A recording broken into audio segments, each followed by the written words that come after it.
What's going on, guys? Today we are going to be talking about Palantir. We'll start by going over this article that has a couple of risks that are associated with Palantir and their business model, but we'll spend the majority of the video looking at Palantir's net income, as well as their shares outstanding, and finally we'll use those numbers to come up with price predictions for 2024, 2025, and 2026. So if you enjoyed the video, drop a like down below, and if you want to see more videos like this one, make sure to subscribe. Let's start off by taking a look at Palantir's chart. We can see that the stock is up almost 25% in the last 6 months, which is beating the S&P 500's year-to-date returns. And year-to-date, Palantir is one of the best performing companies in the stock market, with its stock price up over 170%. Before we dive into Palantir's numbers, I wanted to discuss a recent disclosure that Nancy Pelosi had bought around $5 million worth of Nvidia calls. And there are so many different TikToks and Instagram reels that talk about copying Nancy Pelosi's trades and other congressmen's and congresswomen's trades, and what I wanted to discuss here is the troubles that you can run into if you end up doing that. The first thing to keep in mind if you are copying Nancy Pelosi's trades is they are not actually Nancy Pelosi's. They're oftentimes her husband, Paul Pelosi. And Paul Pelosi owns and operates a company called Financial Leasing Services Inc. based in San Francisco, California. And basically what they do is they buy real estate, they also do venture capital investments as well as consulting. And oftentimes what Paul will end up doing through this business is buying stock investments, and because he is married to Nancy Pelosi, that requires him to disclose those investments to the public. And over the years of running this investment firm and being a congresswoman, Paul and Nancy Pelosi have accumulated a very high net worth, somewhere on the range of 100 million all the way up to 250 million. And while they are very well off, if you're copying their trades, basically all you're doing is actually copying Paul Pelosi's trades. And of course, there could be some information being exchanged between Nancy and Paul. However, one thing to keep in mind is that they are not always correct on their bets. A prime example of this is Paul Pelosi selling 25,000 shares of Nvidia about a year and a half ago at a price of $165.05. The sale of these shares resulted in a loss of over $340,000 on a $4.1 million position. And if Paul and Nancy had held that position through till today, it would be worth over $10 million.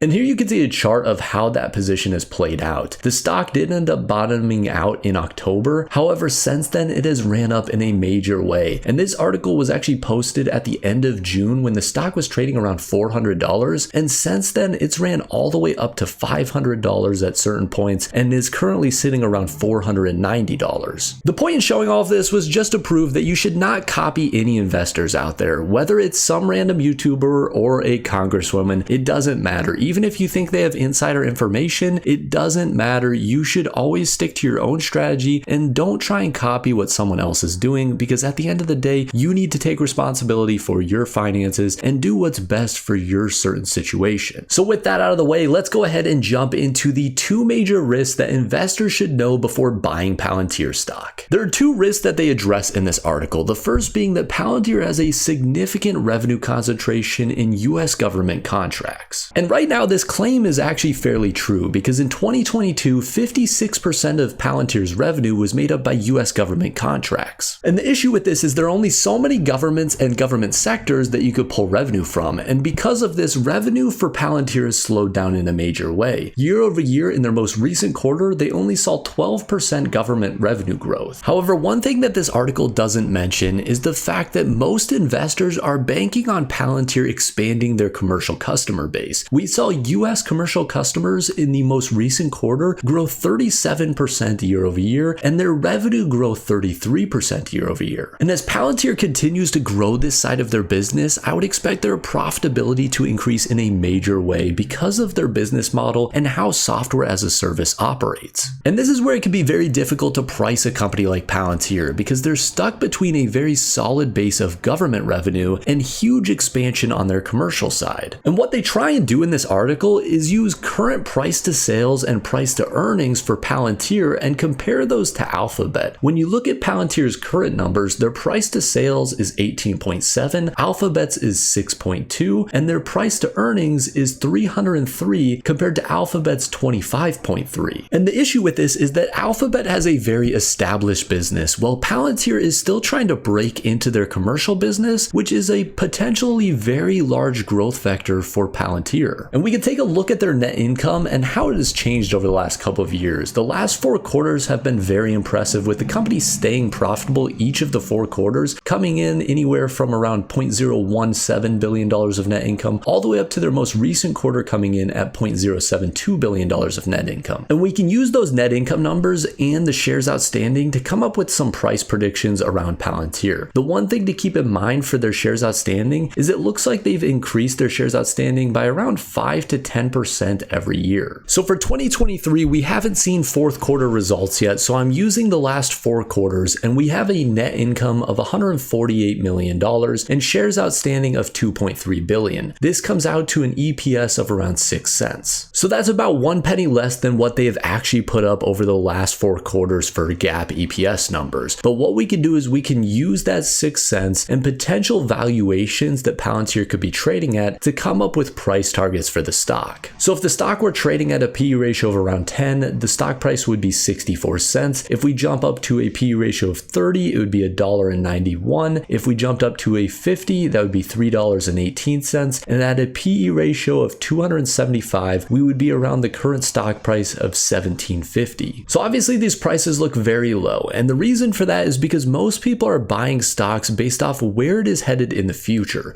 So what we could do is we can run the same numbers but for 2024. And right now, based off analyst expectations, it looks like net income is expected to around 2.5x to around $370 million.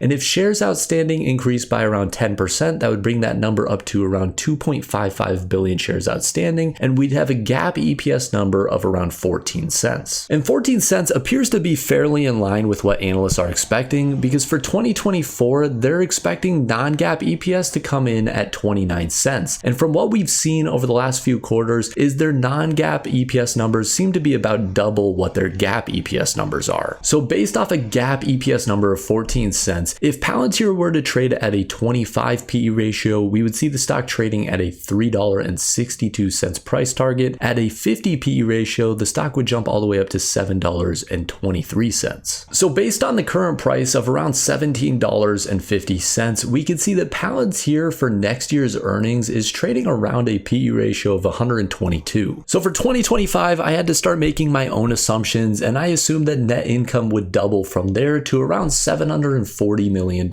and shares outstanding would again increase by around 10% to 2.81 billion shares. This resulted in a GAAP EPS of 26 cents. And if Palantir were to trade at a PE ratio of 25, we'd see the stock price go to $6.57, and at a PE ratio of 50, it would hit $13.15. That means based on the net income predictions for 2025, Palantir is currently trading at a valuation of around 67. And for 2026, I predicted that net income would increase by 1.5x or 50%. That brings net income up to $1.1 billion, and shares outstanding again increasing by around 10% to 3.1 billion shares. That would result in an EPS of around 36 cents. And with the GAAP EPS of 36 cents and a valuation of 25, we would see the stock price trade around $9, and at a PE ratio of 50, it would be close to where we're at currently of around $17.93. So based on these numbers, what we can conclude is that Palantir is currently trading at a stock price that is maybe 2 to 3 years out from where we're actually at right now for EPS numbers. So there are a few things though that Palantir could do to help their numbers out. The first being very obvious by increasing their net income. And this could be something as simple as bringing in and expanding their commercial customer base. That is something that a lot of investors are anticipating Palantir to do very well over the next few years, is expanding their commercial customer base and actually getting that to be a larger portion of their business compared to their government business. And obviously with AI becoming more and more important to a lot of different businesses, this could expand in a major way over the next few years. And that could not be shown in these numbers here. The other thing that Palantir could look to do is decreasing their shares outstanding. What we have seen in this calculation is a 10% increase year over year each year for the next 3 years. However, if Palantir were to do the opposite, we would start seeing their EPS numbers increase because there would be less shares for this net income to go across. However, there is the possibility that Palantir over the next few years will just trade sideways because of how much the valuation has ran up. We've seen this with companies like Tesla, where valuations run up in a major way very quickly, then the stock performs how investors expect over the next couple of years, and that just results results in the stock price trading sideways before a next cycle comes in, and then the stock will run up again in a major way and then trade sideways again for a period of time. That could be something that we see for Palantir over the next few years. But keep in mind, do not buy a company just because some random guy on YouTube talked about it. Make sure you are doing your own research and looking into companies that meet your risk tolerance as well as your time horizon. So with all of that said, I hope you enjoyed the video. If you did, drop a like down below. And if you want to see more videos like this one, make sure to subscribe. And as always, guys, have a wonderful rest of your day.